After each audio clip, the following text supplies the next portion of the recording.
Que visiter à Prague partie 2.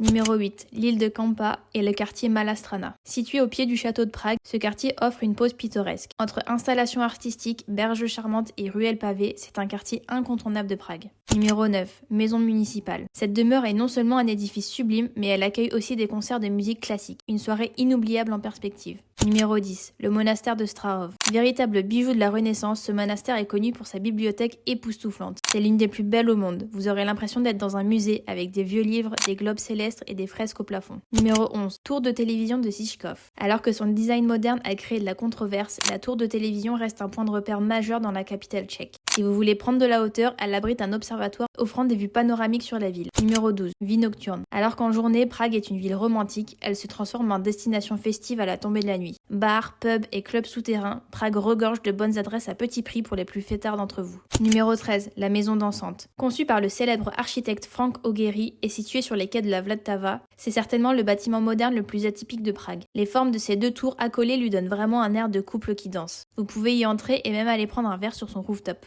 Numéro 14, les œuvres de David Czerny. Prague abrite une vingtaine de sculptures de David Czerny. Certaines sont devenues de véritables emblèmes de la capitale. La tête métallique de l'auteur Franz Kafka ou encore les bébés sans visage que l'on retrouve notamment sur l'île de Kampa. Numéro 15, le Trödelnik. Finissez sur une touche sucrée en goûtant à cette spécialité. C'est une pâtisserie roulée au sucre et garnie de crème ou de pâte à tartiner. C'est délicieux. Retrouvez la partie 1 sur notre compte ou la liste complète sur partirenvoyage.com.